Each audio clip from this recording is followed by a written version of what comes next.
stop expecting life to go back to normal next year, Americans will need to take pandemic precautions well into 2021, yes, even after a vaccine arrives. Dr. Anthony Fauci warned us last week that COVID-19 is likely to be hanging over our lives well into 2021. He's right, of course. We need to accept this reality and take steps to meet it rather than deny his message. Many Americans are resistant to this possibility. They're hoping to restart postponed sports seasons, attend schools more easily, enjoy rescheduled vacations, and participate in delayed parties and gatherings. It is completely understandable that many are tiring of restrictions due to COVID-19. Unfortunately, their resolve is weakening right when we need it to harden. This could cost us dearly. The unrealistic optimism stems in part from the fact that people have started pinning their hopes on a medical breakthrough. There have been promising developments. Remdesivir holds the potential for those who are hospitalized. Convalescent plasma might do the same. Antibody treatments might improve outcomes for some or prevent infections in those at the highest risk. But most cases don't benefit from these treatments. Further, none of these therapies can prevent infections or hospitalizations on a broad scale. The concern over an unflattened curve isn't just about death, although that's certainly a concern. It's also about an overwhelmed healthcare system where so many beds are filled that we can't get care for the many other conditions people experience. Untreated or undertreated heart attacks, strokes, cancer, and more will also cause a spike in morbidity and mortality. Americans are also overestimating what a vaccine might do. Many are focusing on whether approval is being rushed as a campaign ploy, but that's almost beside the point. It seems likely that a vaccine will be approved this fall and that it will be effective. But it's very unlikely that this vaccine will be a game changer. All immunizations are not the same. Some, like the measles, mumps, and rubella vaccine, provide strong, nearly lifelong benefits after a few doses. Others, like the influenza vaccine, produce limited benefits that last for a season. We don't know yet where a coronavirus vaccine will fall, although something along the lines of a flu shot seems more probable. We don't know how long whatever immunity it provides will last. We don't know whether there will be populations that derive more or less benefit. Because of all these unknowns, we will need to continue to be exceedingly careful even as we immunize.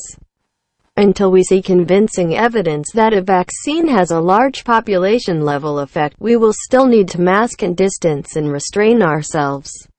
Too many of us won't. Too many will believe that the vaccine has saved them, and they will throw themselves back into more normal activities. That could lead to big outbreaks just as winter hits at its hardest. Even this assumes, of course, that we can distribute the vaccine widely and quickly, which is doubtful. That most people will get it, many won't, and that we will succeed in prioritizing distribution so that those most at risk will get it first, flying in the face of decades of disparities in the way healthcare is distributed. The approval of a vaccine may be the beginning of a real coronavirus response. It certainly won't be the end. It is much more likely that life in 2021, especially in the first half of the year, will need to look much like life does now. Those who think that we have just a few more months of pain to endure will need to adjust their expectations. Those thinking that school this fall will be a one-off, that we will be back to normal next year, let alone next semester, may be in for a rude awakening. As Dr. Fauci told MSNBC's Andrea Mitchell, if you're talking about getting back to a degree of normality which resembles where we were prior to COVID, it's going to be well into 2021. Maybe even towards the end of 2021. We wasted our chance in the spring to get a better summer. We wasted our chance in the summer to plan for the fall. We're wasting time again now. Next year isn't that far away. We still need to figure out how to live in this new world now, and that means embracing finally all the strategies for fighting the virus that many of us have resisted. It's not too late to invest in testing both symptomatic and asymptomatic people. Back in the spring, I estimated that we might need 1 million tests a week to manage the virus. That estimate assumed that America would drive the prevalence rate of the disease into the ground, much as other countries did. We failed in that respect. We left shelter in place too early, letting cases grow once again. Because of this, we can no longer rely on just symptomatic testing and contact tracing.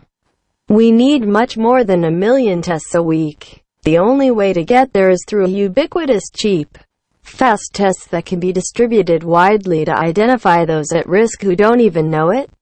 Identifying cases is only the first step.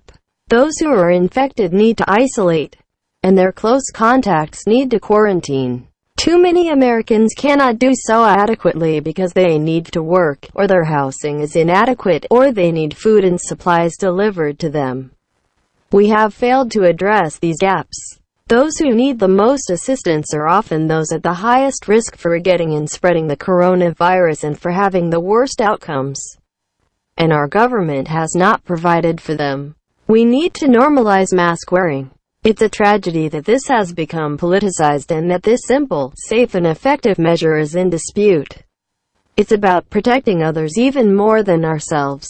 That such an action is now viewed as weakness is horrific. Finally, we need a functioning scientific infrastructure to provide detailed and specific plans on how schools, businesses and institutions can open and operate safely.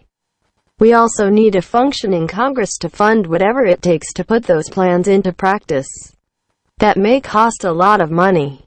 It's likely to be still less than what continuing to flail about will cost. None of these ideas is a complete solution. But just because they're individually insufficient alone doesn't mean they aren't necessary. Colder weather will force us indoors closer together, removing the benefits of being outside. Influenza's coming.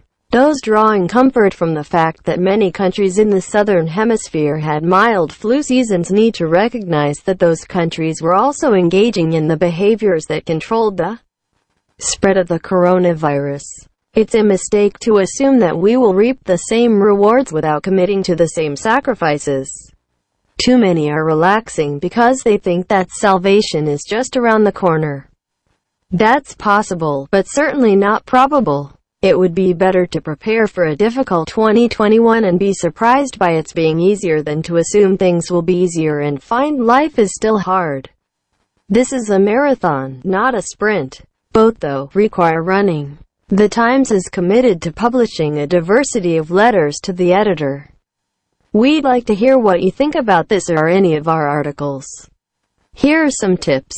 And here's our email, letters@nytimes.com.